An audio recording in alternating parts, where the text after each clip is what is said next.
All right, so today we are going to be taking a deep dive into Notes from Underground by Fyodor Dostoyevsky. Oh, yeah.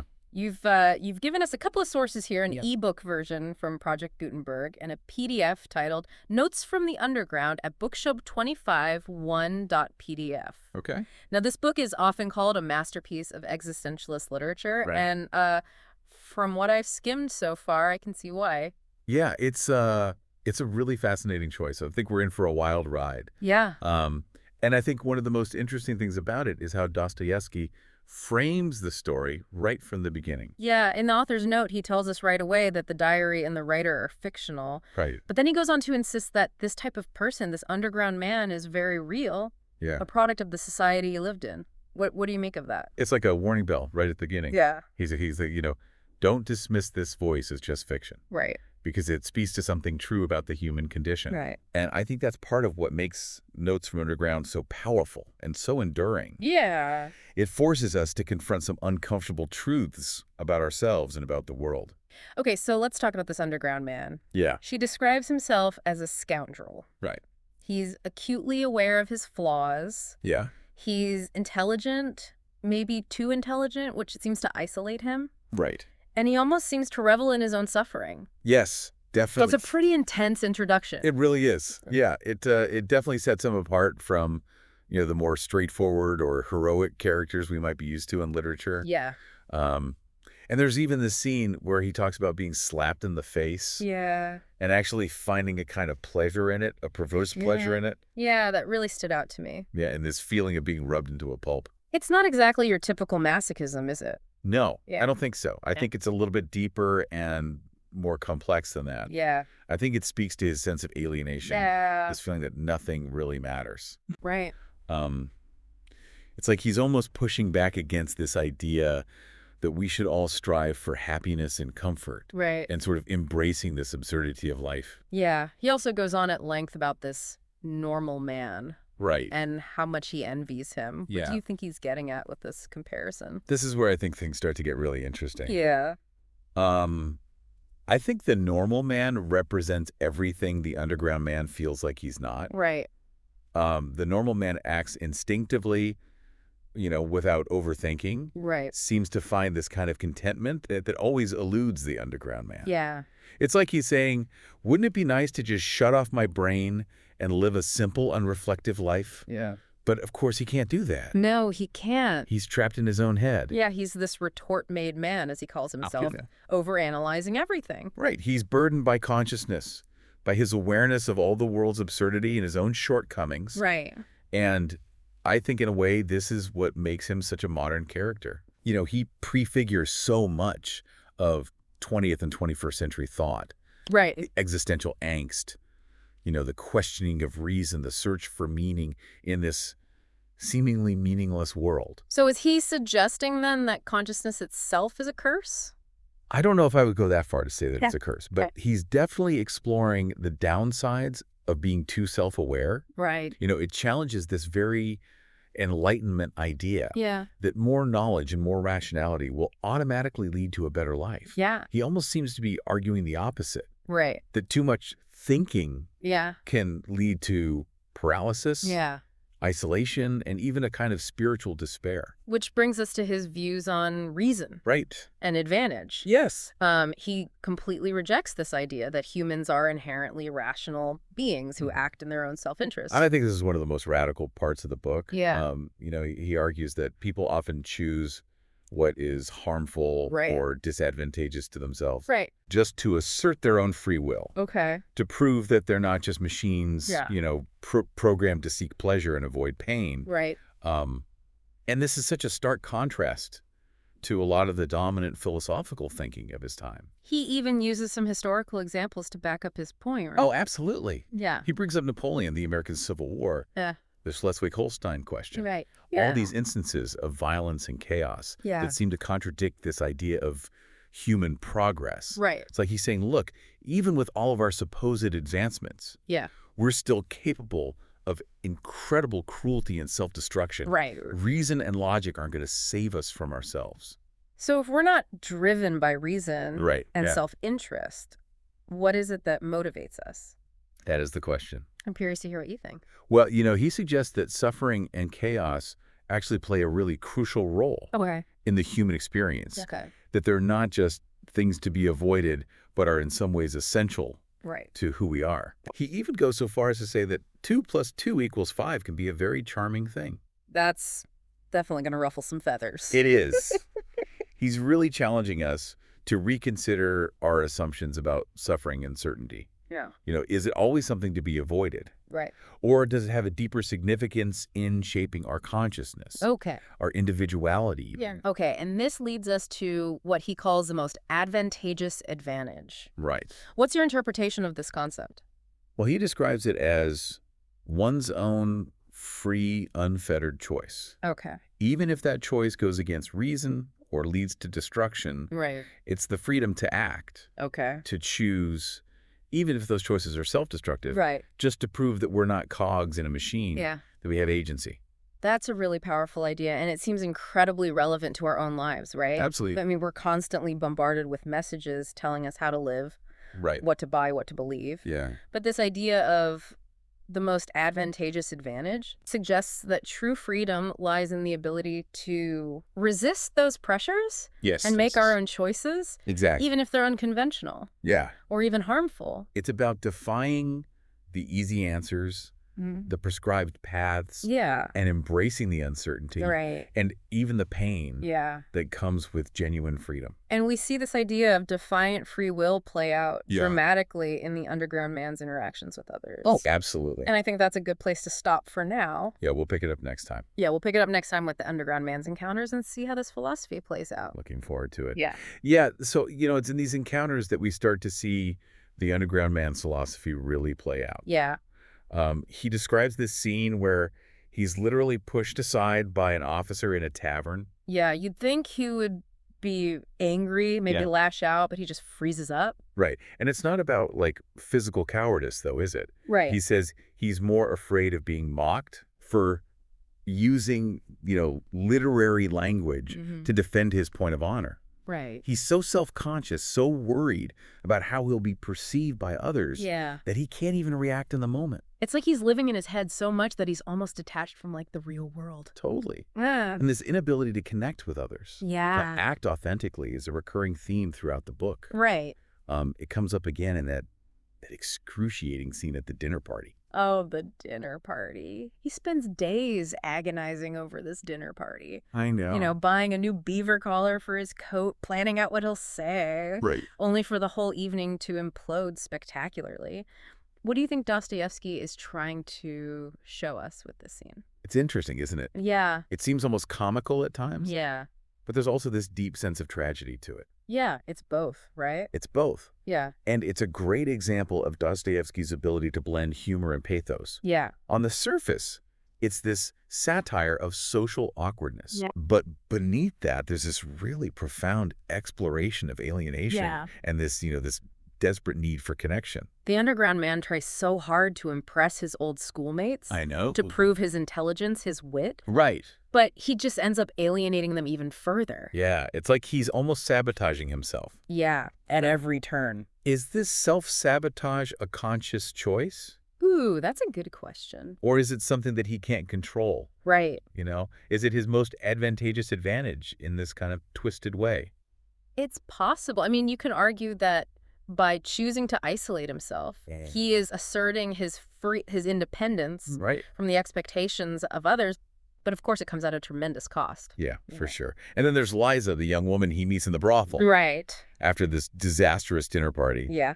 Talk about a complex and unsettling encounter. Yeah. This is one of the most pivotal scenes in the book, I think. Okay. And it really highlights the underground man's hypocrisy. And his need for control. Right. He tries to save Liza Yeah. by revealing these harsh realities of her situation. Right.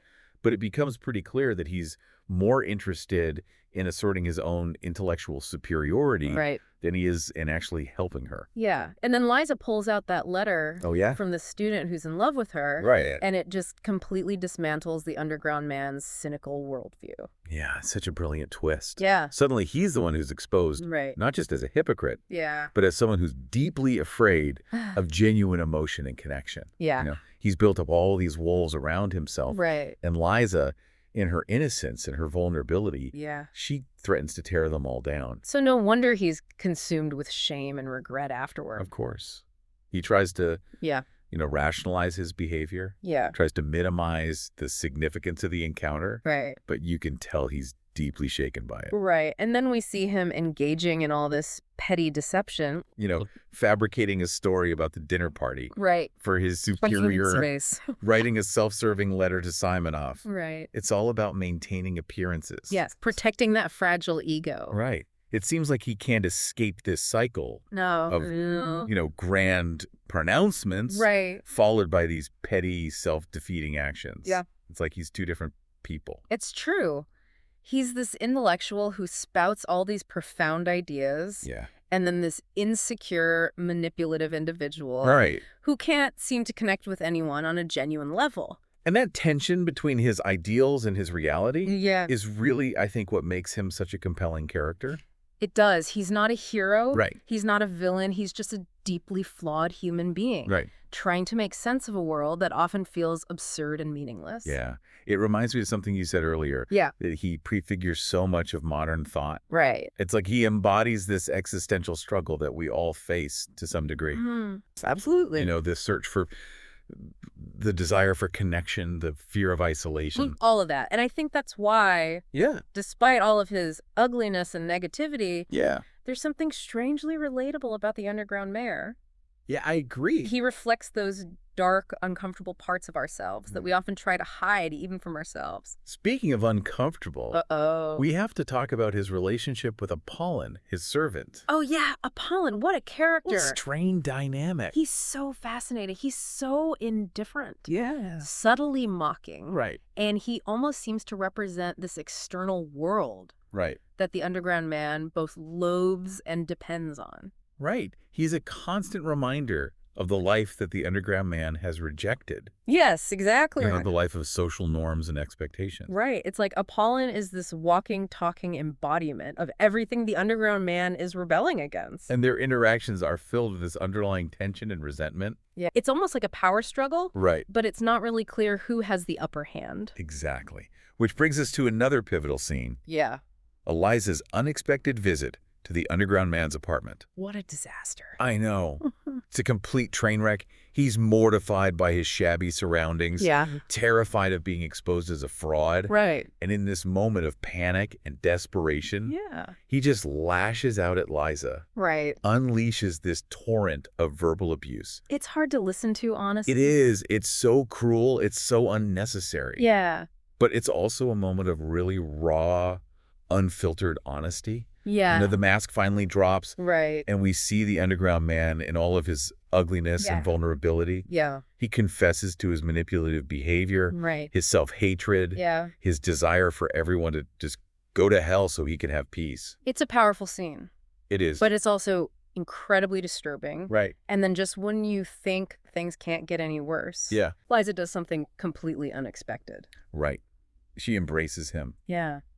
Instead of recoiling in horror, Yeah. she shows him compassion. She shows him understanding. Yeah. It's a moment of grace, It is. a flicker of hope in the midst of all this darkness. It's such a powerful reminder that even in the most broken and damaged individuals, there's still a capacity for love and connection. There is.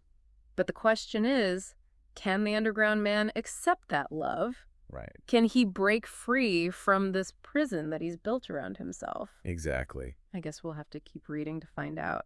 Yeah, it is interesting how Dostoyevsky doesn't give us like a clean resolution after that embrace. No, he doesn't. The underground man is still like wrestling with his demons, right? He is. And in fact, his reaction to Liza's compassion is almost more revealing than his cruelty earlier. Okay. He hates himself for letting her see his vulnerability, Yeah. for giving her that power over him. Well, it's like he can't handle the genuine connection. He can't. He pushes her away, like convinced that she's judging him, looking down on him. Right, and that's the real tragedy of the underground man. Yeah. He desperately wants to be understood. Right, yeah. He wants to be loved. Yeah. But his own insecurities and self-loathing Right. prevent him from accepting it. Totally. He's trapped in this cycle of pushing people away Yeah. and then lamenting his own isolation. It's a powerful reminder that freedom isn't just about making choices. No. It's also about having the capacity to receive love and give love in return. Absolutely. And the underground man just seems incapable of doing either. Yeah, he's a prisoner of his own making. Yeah. And that's what makes this book so unsettling, but also so thought-provoking. Yeah. It forces us to confront those parts of ourselves. Yeah. Those dark, uncomfortable parts Right. that we might prefer to ignore. So what's the takeaway from all of this? Well, What do you think Dostoevsky is trying to tell us with this descent into the underground man's world? I don't think there's one easy answer. And I think that's part of the book's brilliance. Right. It's an exploration, not a prescription. Okay. But for me, one of the key takeaways is the danger of unchecked ego Yeah. and intellect. Right. The underground man is brilliant, Yeah. but his intelligence becomes a weapon Okay. that he uses to isolate himself from others. Right. He overthinks everything. Yeah. He analyzes everything to death. Yeah. And in the process, he loses sight of basic human connection. It's like he's saying that too much introspection, too much self-awareness can actually be harmful You can. if it's not balanced with compassion and empathy. Right. And I think that's a message that is so relevant for us today. Yeah. We live in a culture that often celebrates intellect and Yeah. individuality above all else. Right. But Notes from Underground reminds us that there's a real danger in that Yeah.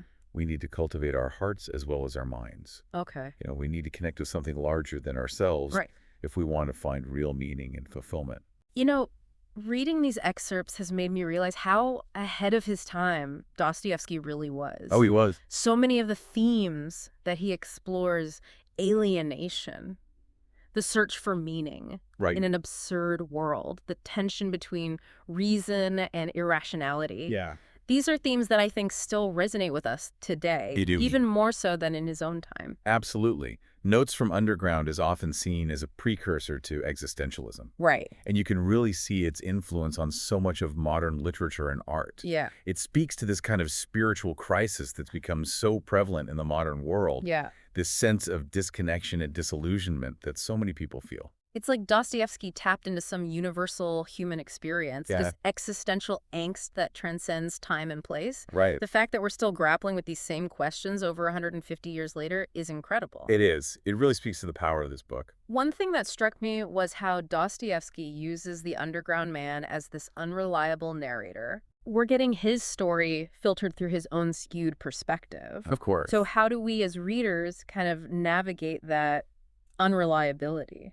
That's one of the challenges and one of the joys of reading Notes from Underground. Yeah. We can't take anything he says at face value. Right. We have to read between the lines, Yeah. look for clues, Okay. and ultimately come to our own conclusions Right. about who this man is and what motivates him. It's like a detective story almost.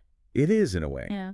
We have to piece together the evidence, Yeah. the contradictions, Okay. to try and understand the mystery of the underground man. And I think that's part of what makes him so fascinating, right? It is. He's a puzzle. He's a riddle. Right. He challenges all of our assumptions about human nature. Yeah, we're drawn to him That's even as we're repulsed by him. Right. We want to understand him even as we judge him. Exactly. And that, I think, is the ultimate message of Notes from Underground. Okay. It's a reminder that human beings are complex, Yeah. contradictory creatures, capable of both great love and great cruelty, Right. profound insights and petty deceptions. Yeah. And it's embracing that complexity, I think, and acknowledging the light and shadow within ourselves. Yes. That we can begin to move towards a more authentic and meaningful existence. Beautifully said. So I think that's a perfect note to end on. So to our listeners, I would say this. Yeah. If you're looking for a book that will challenge you, Yeah. that will make you question everything you thought you knew about yourself and the world, Right. then Notes from Underground is a must-read. It is. Just be prepared to be unsettled, to be provoked, Yes. and to come away from the experience forever changed. And who knows, you might even discover a bit of your own underground along the I way. like that. Thanks for joining us on this deep dive into Notes from Underground. It was my pleasure. Until next time, keep exploring, keep questioning, and keep diving deep.